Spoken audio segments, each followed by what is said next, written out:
to whatever Dan is about to say. It is not beneath this man to lie to get cheap laughs. And other than ignoring whatever he's about to say, thank you genuinely all for coming. You've all touched us in a massive way, and it means a huge amount for us all for you to be here. And please get drunk and have a good party tonight.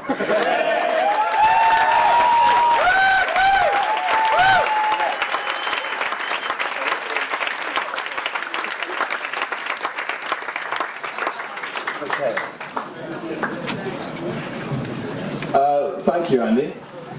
That was a surprisingly funny and warm-hearted speech. I don't think anybody really saw that coming. Amazing. So the time has come to introduce the man who has flown all the way from Singapore to stand in front of a crowded room and present himself in the most impressive way possible, which just happens to be his favourite pastime and calling in life. Yes, and ladies and gentlemen, I think it's fair to say that it would be very difficult to overstate the sheer gravity of what you're about to hear from this speaker this evening. Some say he is so good looking that even puppies swoon, and he intimidates even Poldark himself. Some say his jawline is so perfect that Bollinger have just released a new bottle in the shape of his face. Some say that he spells words in a language so futuristic that only Ewoks understand his true emotions. And some say his eyes are so dreamy that he permanently wears aviators for public safety reasons. All that we know is that it is our absolute pleasure to introduce the one and only Dan O'Brien!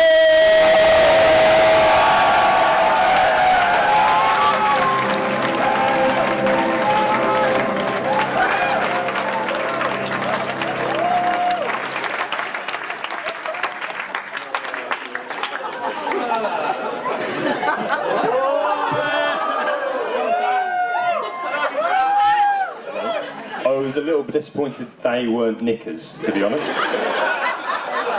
Well, hey, you know, it's a bit disgusting.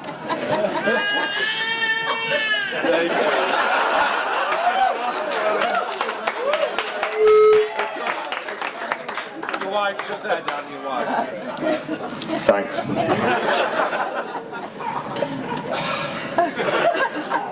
Anyway, not much I can say to that, other than I don't like you very much. Bill, Andy, thank you so much for setting the bar so very high. No, really, thank you. Right, firstly, I'd like to say that my talented, gorgeous wife here has read this, so if any of it causes offence, it's her fault. First rule, Andy, of Fight Club, marriage. Compliment your wife first, and you'll be amazed what you can get away with, honestly.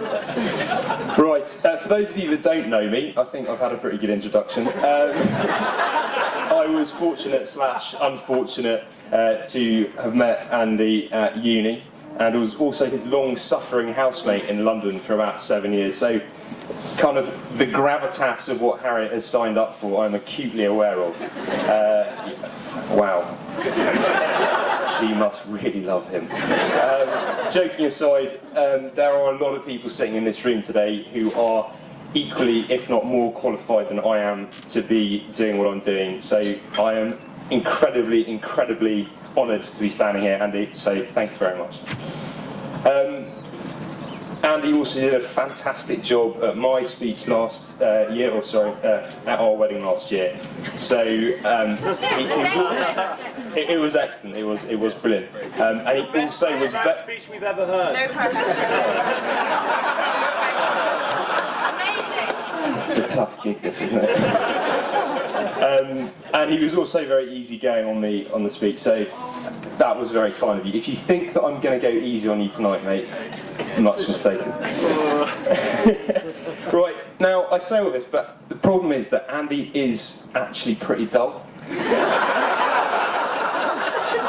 I sat there for a good hour looking at my computer screen, and I had nothing. So anyway, but fear not, ladies and gentlemen, I did persevere hours and hours of digging through archives, and I found a few bits that I could piece together.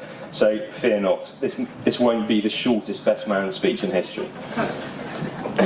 As we all know, Andy loves running. I mean, the guy loves running. You arrange to meet him in the pub for a pint, and he'll be running late.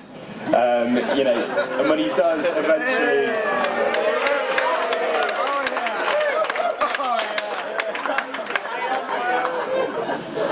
And when he does eventually turn up, he, you know, despite being the ultra endurance athlete, you know, he will probably have 1 or 2 pints, and that's him pretty much done. A couple of occasions, we have actually had to steal his shoes to keep them in one place.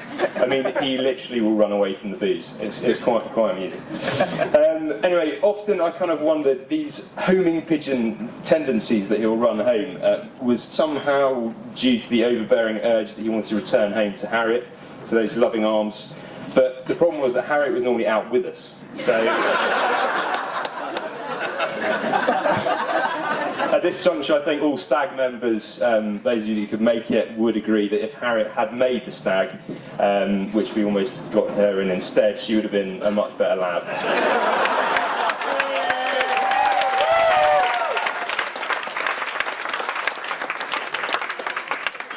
Now, to exemplify this pretty bad habit Andy has of lash dodging and running away, I want to kind of a little example of how it got him into a bit of a sticky situation. Let me set the scene for you.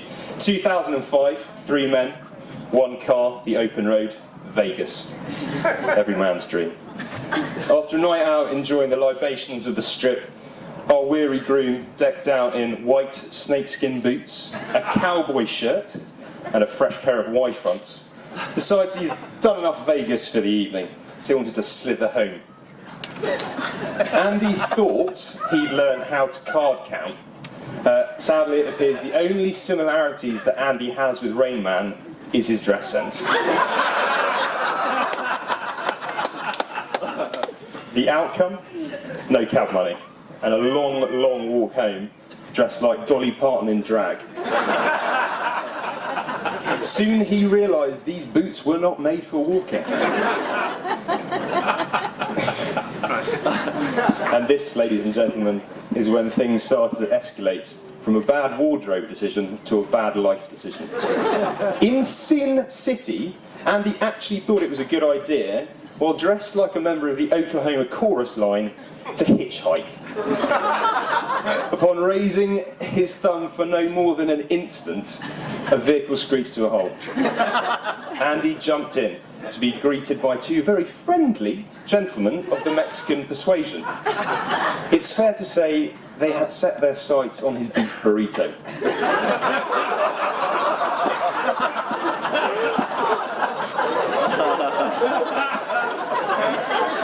No more than a few seconds into the journey, the ninth gentleman decided a little detour was required. Suddenly, Andy had realised the error of his ways. These macho mariachis were asking for payment in kind for the services provided. I have no idea why they thought Andy, snakeskin boots and all, was inclined in that way, and I guess we'll never know. All I do know is that Andy now holds the Nevada state record for 100 metres in Cuban Hill.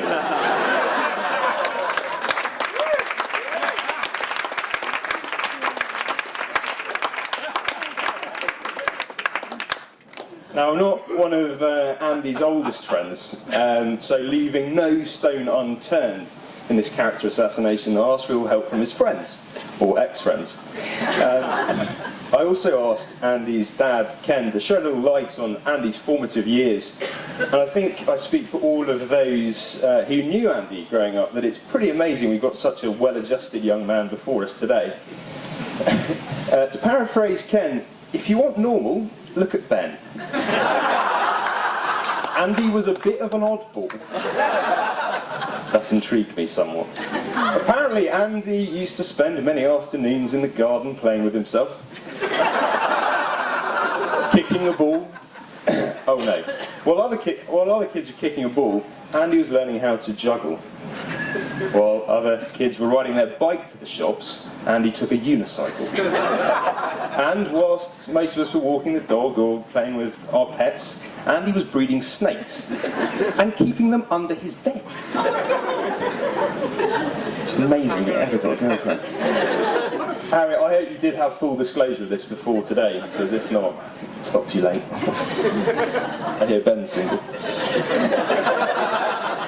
Now, I think it's also important to mention what an amazing job that Harriet and Andy, and now it would appear Bill, did to get today running. I mean, every single little bit of detail that you've seen here today takes absolutely ages. You know, for about 30 hours to tie ribbons on bottles and all that stuff. So, just want to thank you so very much for making this day extra special for everyone here. I also wanted to salute the bridesmaids, and I'm sure the bride and groom will agree that the ushers didn't really provide a lot, to be honest. Maybe a little heavy lifting, but that was kind of it. So you guys have done an amazing job, and we just want to say thank you very much, and you do look gorgeous to boot.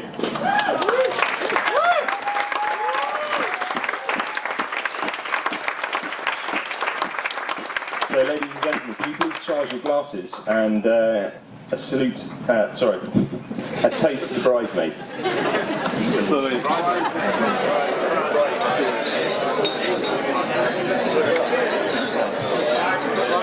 Cheers.